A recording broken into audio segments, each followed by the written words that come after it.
you started off your new year with a resolution that had anything to do with eating? Yep. Well, let me encourage you to avoid the word diet and simply learn how to eat healthy. You'll find that eating healthy will not only drop the pounds if that's your goal, but provide huge health benefits. So let me start with the easiest way to eat healthy. Avoid processed foods. Skip that mac and cheese box, walk right to the produce aisle because you're going to find a veritable health food store right there in the produce aisle. Unprocessed food is almost always healthy, regardless of how many grams of protein or carbs or calories or fat. It's almost always healthier than processed food. In fact, what you eat is probably matters less than how much processing it's undergone. So if you stick with unprocessed foods, you've won half the battle to healthy eating. So there's some basic elements that the body needs to stay healthy, and I'm going to share with you some of the most nutrient foods that you can eat and the nutrients that you can add to your diet to improve your overall health. One term that I kept running across as I was studying healthy eating was the term antioxidants. And what I learned about antioxidants is, number one, they're very important to healthy eating, and it's not something you're going to find listed on your nutrition on the side of a can. And let me offer a brief explanation of antioxidants, because I could go on forever. But simply put, your body has millions and millions of processes going on inside of it at all times that require oxygen. And I was surprised to see that oxygen can create harmful side effects or oxidant substances inside your body, which cause damage to your cells and lead to chronic disease.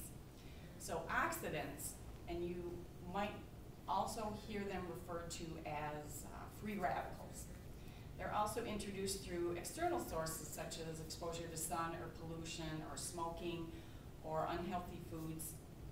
So in much the same way that a car oxidizes or rusts, that's the type of thing that oxidants do to the inside of your body. It breaks down the healthy cells. It can weaken the immune system, speed up the aging process, and it's linked to several diseases such as cataracts, various forms of cancer, heart disease, arthritis, diabetes, all sorts of chronic conditions. So you think of antioxidants as oxidant scavengers. They course through your body and they chase the oxidants down, they grab a hold of them and they just bond to them to deter them from or prevent them from the damaging effects. So, and they also enhance the immune defense and lower the risk of cancer and infection. So again, foods high in antioxidants are highly important to your diet. I have a list of foods that are high in antioxidants. I'll keep one of them so I don't have to go read off that list. It's not an all-inclusive list. I added an other category for things that I like, so they are my additions. Dark chocolate for one wasn't on this list, but they recommend at least 5 to 9 servings of antioxidant-rich foods. I was very disappointed that the hot fudge sundae wasn't on here that I had for dinner last night, or what I'm having for lunch today is movie popcorn. That's not on there. But on this list, so many of these foods also contain high levels of vitamin A, vitamin C, vitamin E, and contain beta-carotene. So you're not only getting antioxidants, you're getting all this other healthy stuff that plays a vital role in health, in improving your health. I'll start with vitamin A. That is necessary. It plays a vital role in the growth and repair of body tissues, important in maintaining good eyesight, healthy skin, aiding in bone and teeth formation. And foods high in beta-carotene also play a role in the prevention of illnesses, including heart disease, certain cancers, asthma-related, macular degeneration, cataracts, pneumonia, all sorts of things. It's also potent antioxidant and anti-aging, so I want some of that.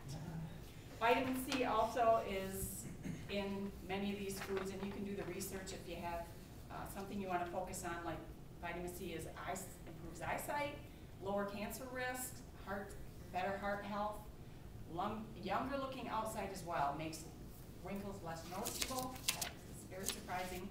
Nutritional support for the brain, mood balancing chemistry. Vitamin C research suggests that it also helps with depression and anxiety. Vitamin E, very, very much a part of a lot of these whole foods. Prevents cataracts, muscle cramping, Alzheimer's, Parkinson's, arthritis. It's just, as I mentioned, a veritable medicine cabinet in your produce aisle. So there's a couple other items that I want to mention that I added to this list. Olive oil is one of them. And I only mention this strictly because my daughter, when I was going through this no-fat kick, she said, Mom, you have to have olive oil. You need to have olive oil in your diet every day. I'm thinking, fat, I don't want that. But what I learned about olive oil is that it really has a heart health claim, and FDA allows them to actually put that on the bottle. It protects against heart disease, controlling the bad cholesterol. One interesting fact that I learned is it actually has a compound with the same structure as ibuprofen. It's the anti-inflammatory painkiller that you most often find in Advil and Motrin. And olive oil offers the same benefits as low doses of those drugs, which was very interesting. It can reduce the risk of heart attack, stroke, some cancers, Alzheimer's disease. It may also help fight breast cancer and colon cancers. So it's very, very, very good for you. So I actually have introduced that back into my diet. This list I will touch on really quickly. It says include at least 5 to 9 servings of these. Now you have to use common sense. You can't sit down at dinner with a bowl of mac and cheese and drink 5 to 9 beers. That's not what good common sense there. or 5 to 9 servings of dark chocolate. I only added those on there, and they weren't truthfully on this National Cancer Institute list. The others were things that I added because they kept popping up in my research. So in summary, stay away from processed foods. Try to include foods containing antioxidants. Include lots of vitamin A, C, E, and beta-carotene. And if you learn the rules of healthy eating and adopt them into your lifestyle, they'll become good habits, and pretty soon you'll be eating healthy and doing it naturally, just like you brush your teeth and sleep and shower. So be a neophyte to healthy eating, and soon you'll be a pro.